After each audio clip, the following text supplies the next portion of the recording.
Hello everyone, my name is Raman and welcome to C Raman Uttara classes. इस session में हम discuss करने वाले हैं एनएबीएफआईडी की रिक्रूटमेंट के रिस्पेक्ट में जो लेंडिंग ऑपरेशन की प्रोफाइल है जिसमें टोटल 15 वैकेंसीज है। उसका एक्सपेक्टेड सिलेबस क्या हो सकता है। सर, हमने एनएबीएफआईडी की ऑफिशियल नोटिफिकेशन को पढ़ा, हमने एनएबीएफआईडी की वेबसाइट को जाकर रेफर करा, दोनों जगह सिलेबस को मेंशन नहीं कर रखा। तो क्या हम ये मान ले कि ये ऑर्गेनाइजेशन सिलेबस को डिक्लेयर नहीं करेगी? तो जी, दोनों पॉसिबिलिटी है। क्या पता आगे जाके सिलेबस को डिक्लेयर कर दिया जाए, और क्या पता बिना सिलेबस डिक्लेयर किए आपका एग्जामिनेशन को कंडक्ट करा दिया जाए। पास्ट में ऐसे एग्जामिनेशन हो चुके हैं, आईबीपीएस कंडक्ट कराता है, जिसमें सिलेबस को क्लैरिफाई नहीं करा जाता। फॉर एग्जाम्पल अगर बात करूं, जो बैंकिंग एग्जामिनेशन होते हैं, क्रेडिट ऑफिसर, क्रेडिट एनालिस्ट की पोस्ट पे, उस पे सिलेबस को डिक्लेयर नहीं करा जाता। लेंडिंग ऑपरेशंस का जो आपका प्रोफाइल है, वो कहीं ना कहीं लिंक्ड है, रिलेटेड है क्रेडिट ऑफिसर, क्रेडिट एनालिस्ट की प्रोफाइल से। वो भी तो लेंडिंग का काम ही कर रहे हैं ना। और मैं आपको जो सिलेबस बताने वाला हूँ, ये मैं अपने पास्ट एक्सपीरियंस से बताने वाला हूँ, क्योंकि मैं खुद as a credit analyst various Indian banks के लिए काम कर चुका हूँ।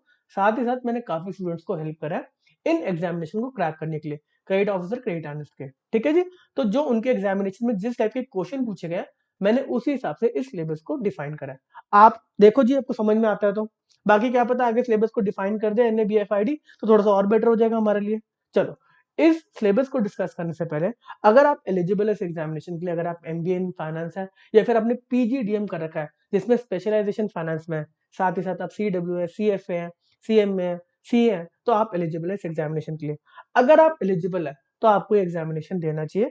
15 लाख का पैकेज है, एक न्यू ऑर्गेनाइजेशन है, काम करने का बड़ा मजा आने वाला है। ठीक है ना। आपका क्रेडिट रिलेटेड यहाँ पे काम काम होने वाला है। क्रेडिट अप्रेजल करना है आपको, क्रेडिट मॉनिटरिंग करनी है। तो उसके हिसाब से आपको मैं सिलेबस अब समझाता हूँ जी। पहला अगर बात करें तो इसके सिलेबस को 6 मॉड्यूल में डिवाइड करा गया है। 6 मॉड्यूल में डिवाइड करने का बेनिफिट ये है कि आपको हर एक पार्ट को इंडिविजुअली समझना है। अगर आप एक पार्ट को स्किप करके अगले पार्ट से स्टार्ट करना चाहते हैं तो वो भी पॉसिबल है। बात को स्टार्ट करते हैं फर्स्ट मॉड्यूल से, जिसमें basic knowledge of lending operation आपको लेकर आने हैं। जिसमें प्रिंसिपल ऑफ लेंडिंग आता है कि आपको क्या बातों को ध्यान में रख के एक अप्रेजल स्टार्ट करना है।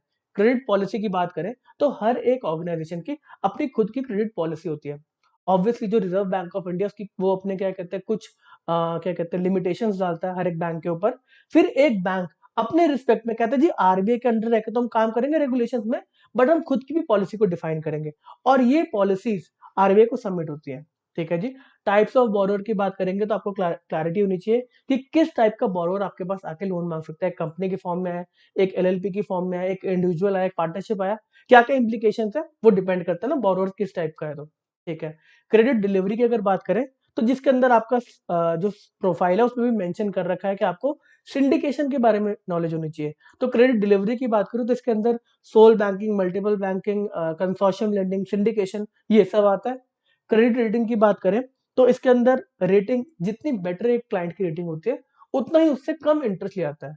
अब रेटिंग की बात करें तो रेटिंग के ऊपर क्रेडिट रेटिंग एजेंसीज हैं, वो रेगुलेट करती है सेबी। जो क्रेडिट रेटिंग होती है उसके जो रूल्स एंड रेगुलेशन है वो दे रखे हैं सेबी ने, बट वो रेटिंग का यूज करके हम यहाँ पे लेंडिंग करते हैं। रेटिंग का जो यूज करेंगे, जो रेटिंग का स्केल है वो सेबी ने दे रखा है, securities and exchange board of India ने, बट रेटिंग का यूज करके हम यहाँ पे उनको लोन देते हैं। अगर रिस्की होगा तो हम लोन नहीं देंगे ना। क्रेडिट रेटिंग मतलब आउटसाइड से भी करा सकते हो आप, ये क्रेडिट रेटिंग एजेंसी से भी करा सकते हो, और साथ में इंटरनल रेटिंग्स भी होती है। अगर आप किसी बैंक में जाके काम करोगे, अगर आप यहाँ पे जाके काम करोगे, तो स्पेसिफिकली आपको हर एक बोरोवर की खुद की रेटिंग निकालनी पड़ेगी, जो आपके बैंक के, आपके इंस्टीट्यूशन ने बोल रखा होगा आपको निकाल के देखनी है, जिसके अंदर दोनों क्वालिटेटिव एंड क्वांटिटेटिव डेटा को आप पुट इन करते हैं। तो ये एक फर्स्ट मॉड्यूल है। आपको ये फर्स्ट मॉड्यूल पढ़ना इसलिए जरूरी है क्योंकि इसके बाद के जो 2 मॉड्यूल है ना, वो आपने पहले कहीं ना कहीं पढ़ रखे हैं, बट इसको पढ़ने के बाद आपको एक आइडिया मिलेगा, हाँ, लेंडिंग के पर्सपेक्टिव से। ये आपको बैलेंस शीट समझ में आके, बट एज अ लेंडर आप समझने वाले हो, एज अ बैंकर आप समझने वाले हो कि हाँ यार, बैलेंस शीट का पर्सपेक्टिव तो पता है मेरे को, बट अब मेरे को एज अ बैंकर उसको समझना है। अगर मैं अलग नेक्स्ट मॉड्यूल पे जाऊं तो फाइनेंशियल स्टेटमेंट एनालिसिस, कहीं ना कहीं आप सबने पढ़ रखा होगा। आपने basics of financial statement, partnership accounts, not for profit organisation, schedule 3, financial statement analysis, ratio analysis, cash flow, fund flow, कहीं ना कहीं पहले पढ़ रखा होगा। इसको आपको डिटेल में पढ़ना है, और यही कोर मतलब क्या कहते हैं काम है एक क्रेडिट अप्रेजल के प्रोसेस का।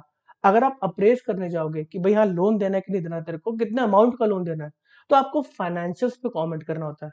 ठीक है ना। अब ये थोड़ा ना कि अगर कोई नाम पे आ गया जी मैं तो मुकेश अंबानी हूँ मेरे को लोन दे दो, तो नाम के ऊपर ऐसे लोन नहीं दिया जाता है। जो रेफरेंस है चलो वो थोड़ा इधर उधर हो गया, बट अगेन फाइनेंशियल स्टेटमेंट्स को देख के उनके मतलब फाइनेंशियल स्टेटमेंट की क्रेडिबिलिटी है वगैरह, फाइनेंशियल कितने स्ट्रांग है उसको देख के लोन दिया जाता है, ठीक है ना। तो आपको ये बेसिक है, इसकी नॉलेज होगी तभी जाके आप आगे की चीजें समझ पाओगे। ये जो फर्स्ट आपने मॉड्यूल करा ये इजीली आप 3 आवर्स में कंप्लीट कर सकते हो मेरे लेक्चर्स को देख के। उसके बाद ये जो आपने पहले पढ़ रखा है इसके भी आपको लेक्चर्स एंड एमसीक्यू मिलेंगे, बट अगेन इसके अंदर बहुत ही मतलब क्रूशियल है, अगर आपको इसकी क्लैरिटी होगी तभी जाके आप आगे के मॉड्यूल्स को बेटर तरीके से समझ पाएंगे। चलो, अगर यहाँ पे मैं बात करूं ratio analysis, financial statement analysis, schedule 3 question आना ही आना है। आप ऑन जॉब जाके जब आप काम करोगे तो आप अलग अलग रेशियोज निकाल के कैलकुलेशन करके दोगे, उस पर कॉमेंट करोगे इसकी ये रेशियो खराब आ रही है, इसकी ये रेशियो में मजा नहीं आ रहा, तो हम इसको लोन कैंसिल कर रहे हैं, नहीं दे रहे, इसको हम फाइनेंसिंग नहीं दे रहे। ठीक है जी, ये मॉड्यूल 2 है आपका, इंपॉर्टेंट है, इसके अंदर रेशियो एनालिसिस से 100% क्वेश्चन आएगा, शेड्यूल 3 से 100% क्वेश्चन आएगा। चलो आगे बढ़ते हैं। मॉड्यूल 3 आया फाइनेंशियल मैनेजमेंट। जी फाइनेंशियल रेशियोज तो इंपॉर्टेंट है ये, साथ ही साथ अगर आपको क्वेश्चन आ सकते हैं कैपिटल बजटिंग से, फाइनेंशियल जो डिसीजन होता है लेवरेजेस, ऑपरेटिंग लेवरेज क्या है, आपका फाइनेंशियल लेवरेज क्या है, इसके ऊपर भी क्वेश्चंस काफी एक्सपेक्टेड है। साथ ही साथ आपको इंडियन फाइनेंशियल सिस्टम समझना जरूरी है।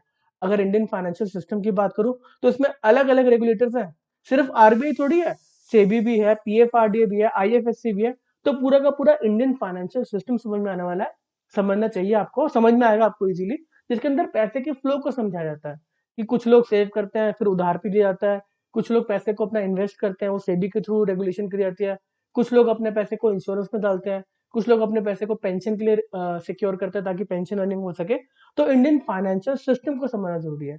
अलग अलग रेगुलेटरी बॉडी, ऑब्वियसली जब आप फाइनेंशियल सिस्टम को समझोगे तो आपको समझ में आएगा कि अलग अलग रेगुलेटरी बॉडी को क्यों बनाया गया। इन रेगुलेटरी बॉडी के अंदर अगर स्पेसिफिकली बात करूं बैंकिंग सेक्टर की, तो आरबीआई एक रेगुलेटर है, इसके अंदर अलग अलग क्या कहते हैं डेवलपमेंट फाइनेंशियल इंस्टीट्यूशन आ रखे हैं, जिसके अंदर ऑल इंडिया फाइनेंशियल इंस्टीट्यूशन है, जिसमें से आपका एक NABFID is one of the development financial institution, जिसको ऑल इंडिया फाइनेंशियल इंस्टीट्यूशन बोला गया आरबीआई के द्वारा। ठीक है ना। तो इसके अंदर आपको time value of money, money market instruments, capital market instruments, basics of derivative, sources of business finance, financial decision leverages, capital budgeting, and most important आपके एग्जामिनेशन के लिए है प्रोजेक्ट फाइनेंसिंग। ऐसा क्यों? क्योंकि जब आप इंफ्रास्ट्रक्चर की फाइनेंसिंग करोगे, नाम में ही इंफ्रास्ट्रक्चर है ना, national bank for financing infrastructure and development, infrastructure के जो भी लोन होते हैं वो लॉन्ग टर्म के लोन होते हैं, वो प्रोजेक्ट फाइनेंसिंग होती है। हाँ जी, कौन सा आप ब्रिज बना रहे हो, कौन सी आप क्या कहते हैं बिल्डिंग बना रहे हो, उसको फाइनेंस हम कितना करेंगे, किस हिसाब से करेंगे, तो लॉन्ग टर्म के अंदर आपका प्रोजेक्ट फाइनेंसिंग आ जाता है। ठीक है ना। तो मोस्ट इंपॉर्टेंट है आपका लेंडिंग ऑपरेशन के अंदर इस प्रोफाइल के लिए प्रोजेक्ट फाइनेंसिंग। चलो जी, अगला सिलेबस, अगला जो आपका मॉड्यूल है वो है क्रेडिट मैनेजमेंट के ऊपर। अब आप लोन देने के लिए जाओगे तो ठीक है, आपने फाइनेंशियल स्टेटमेंट बना लिए, फिर आपको असेसमेंट भी करना होता है कि भाई किस टाइप का आपको लोन देना है। जनरली जो इंफ्रास्ट्रक्चर फाइनेंसिंग होती है वो टर्म लोन के थ्रू होती है, बट आपको सिर्फ टर्म लोन ही नहीं पढ़ना, आपको सारी की सारी क्रेडिट फैसिलिटीज को पढ़ना है। दो टाइप की क्रेडिट फैसिलिटीज होती है, fund based and non fund based. आप अभी ये सुन के कि सिलेबस बहुत ज्यादा जा रहा है, घबराना नहीं है, इजीली कंप्लीट होगा आपका 60 टू 70 आवर्स में, 60 टू 65 70 आवर्स में आपका इजीली कंप्लीट होगा, और हर एक चीज अच्छी तरह समझ में आएंगी। चलो, फंड बेस्ड फैसिलिटी की बात करें तो बैंक जिसमें फंड्स आपको प्रोवाइड करता है, जिसमें फंड्स का मूवमेंट होता है, वो फंड बेस्ड फैसिलिटी होती है। नॉन फंड बेस्ड फैसिलिटीज के अंदर बैंक आपको पैसे नहीं देता, बैंक कंफर्ट प्रोवाइड करता है, गारंटी प्रोवाइड करता है, जिसमें लेटर ऑफ क्रेडिट आता है, बैंक गारंटी आता है, को एक्सेप्टेंस आता है। अगर बात करें आपको फॉरेन से अगर कोई सामान को इंपोर्ट करवाना है और आपको थोड़ा सा क्रेडिट चाहिए कि हाँ जो पार्टी आपको सामान भेज रही है वो कह रही है कि भाई पैसे दे देंगे इतनी जल्दी कैसे, सामान तो बिके, तो कहते हैं जी मैं आपकी बात क्यों मानूं, मैं आपको क्रेडिट क्यों दूं। तो उस केस के अंदर एक नॉन फंड बेस्ड फैसिलिटी है जो कि है लेटर ऑफ क्रेडिट, इसके अंदर वो हेल्प करती है। ठीक है ना, एक तरह की हेल्प करती है। मैं लेटर ऑफ क्रेडिट इशू करवा देता हूँ अपने बैंक से कि भाई यूएस वाली पार्टी थोड़ा सा आनाकानी कर रही है, जरा आप लेटर ऑफ क्रेडिट इशू कर दो। अब बैंक कहता है उस वाले पार्टी को कि यार देखो मैं आपको लेटर ऑफ क्रेडिट दे रहा हूँ, टेंशन मत लो, ये वाली पार्टी सॉलिड है, पैसा देगी, कोई लेके नहीं भागेगा। अगर ये लेके भागेगी पैसा तो बैंक करे मैं हूं ना, मैं कंफर्ट दे रहा हूं, और बैंक किसके रिस्पेक्ट में कुछ कमीशन चार्ज करता है। ठीक है ना, बैंक फ्री में थोड़ा ना काम कर रहा है। ठीक है, तो आपको fund based facility and non fund based facility एकदम क्लैरिटी होनी चाहिए। नॉन फंड बेस्ड फैसिलिटी आपके इंफ्रास्ट्रक्चर फाइनेंसिंग में बहुत यूज होती है। आपकी बैंक गारंटी का यूसेज काफ़ी ज़्यादा होता है, परफॉर्मेंस बैंक गारंटी होती है कि भाई टाइमिंग के थ्रू आपको टाइम लिमिट दी जाती है ना कि काम कंप्लीट करना है, प्रोजेक्ट कंप्लीट होना चाहिए। चलो, फंड बेस की बात करें तो CCOD, invoice discounting, term loan most important आपके एग्जामिनेशन के लिए, एक्सपोर्ट फाइनेंस भी हो गया, buyer's credit, supplier's credit, retail loan, ठीक है। बाकी सारे आपको भी देखो, अगर आप पढ़ रहे हो तो पूरा पढ़ना है हमें क्रेडिट मैनेजमेंट, ये नहीं कि हम 2-3 फैसिलिटी के बारे में पढ़ के निकल जाए, ठीक है ना। तो हर एक फैसिलिटी को डिटेल में पढ़ेंगे, आरबीआई के सर्कुलर से पढ़ेंगे। इसमें आरबीआई के सर्कुलर से ऊपर कुछ नहीं है। जो हमने पहले पढ़ा, ये financial management, financial statement analysis, ये कहीं ना कहीं आपको टेक्स्ट बुक में मिल जाएगा, बट आपको क्रेडिट मैनेजमेंट किसी टेक्स्ट बुक में नहीं मिलेगा। आपको डायरेक्टली अपडेटेड जो आरबीआई का सर्कुलर बोलता है, मास्टर सर्कुलर बोलता है, जो लिमिट्स देता है, आपको उसकी नॉलेज होनी चाहिए। मक्खन की तरह समझ में आएगा, टेंशन की बात नहीं है। चलो, इसमें इंफ्रास्ट्रक्चर फाइनेंसिंग है, एनबीएफसी के लिए स्पेसिफिकली डायरेक्शन आते हैं। एनबीएफसी के अंदर इंफ्रास्ट्रक्चर फाइनेंसिंग की भी एक हमारी एनबीएफसी होती है, उसके रूल्स एंड रेगुलेशन, भाई कितना नेट ऑन फंड चाहिए आपको वगैरह, जो उसका फाइनेंसिंग का होता है क्राइटेरिया, तो वो भी हम पढ़ेंगे। चलो, टाइप ऑफ चार्जेस की बात करें तो हाइपोथिकेशन हो गया, मॉर्गेज वगैरह हो गया, कितने टाइप के चार्ज होते हैं उनकी क्लैरिटी होनी चाहिए। ठीक है जी, आगे बढ़ते हैं। फिफ्थ मॉड्यूल में आपके आरबीआई के सर्कुलर्स, हमने वहां पे लेंडिंग की बात सारी कंप्लीट कर ली। जो ये बात आ रही है, ये बैंक के पर्सपेक्टिव से आ रही है। बैंक के पर्सपेक्टिव से मतलब, अब बैंक को कुछ अपनी कैपिटल रिक्वायरमेंट्स की नीड्स को देखना होता है ना, तो इसमें बेसल नॉर्म्स बहुत इंपॉर्टेंट हो जाता है। आरबीआई कहता है जी आपको अपनी कैपिटल मेंटेन करके चलनी है, तो बेसल नॉर्म्स पढ़ना है, IRAC norm, income recognition and asset classification, priority sector lending, government की अलग अलग schemes, IBA model education loan.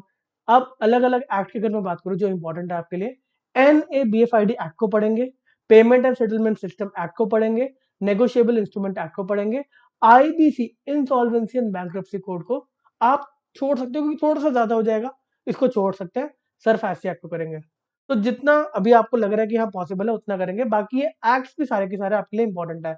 SARFAESI act से काफी ज्यादा क्वेश्चन पहले आ चुके हैं, नेगोशिएबल से, पेमेंट एंड सेटलमेंट सिस्टम, और एनएबीएफआईडी का तो एग्जामिनेशन है, क्या पता इससे भी क्वेश्चन आ जाए, ठीक है ना। अभी लास्ट मॉड्यूल पढ़ा है, लास्ट मॉड्यूल के अंदर फाइनेंशियल अवेयरनेस आएगी। काफी एग्जामिनेशन ऐसे हुए हैं जो आईबीपीएस कंडक्ट करा रहा है, जिसमें लास्ट 6 मंथ्स के फाइनेंशियल अवेयरनेस से क्वेश्चन आ रहे हैं। तो इसमें आरबीआई के लास्ट 6 मंथ के सर्कुलर करेंगे, बजट होगा आपका, एक स्पेसिफिक सर्वे है इंफ्रास्ट्रक्चर आउटलुक का, तो वो भी करेंगे। साथ में अगर बात करें पीएम गति शक्ति योजना, तो ये one of the most important आपकी योजना है। एक 100 lakh crore rupees set aside करें ना कि इंफ्रास्ट्रक्चर में हम यूज करेंगे उसको, तो इस गति शक्ति योजना का हर एक पॉइंट, हर एक योजना में जो जो भी चल रहा है, उन सबकी एकदम डिटेल्ड क्लैरिटी होनी जरूरी है। क्वेश्चन आएगा, जितना मेरे को एक्सपेक्टेड है, गति शक्ति योजना से पक्का क्वेश्चन आएगा। इंफ्रास्ट्रक्चर की बात करें और यहाँ से क्वेश्चन आया तो थोड़ा सा मतलब गलत बात है। चलो, अब मैं आपको बताता हूँ, ये सब तो आपको पढ़ना ही है, साथ ही साथ अभी आपको मेरी एप्लीकेशन प्ले स्टोर पे नहीं दिख रही होगी, अभी कुछ गूगल के साथ इशू चल रहा था, उसको रिजॉल्व करने में लगे, होपफुली कुछ दिनों के अंदर अंदर एप्लीकेशन आ जाएगी।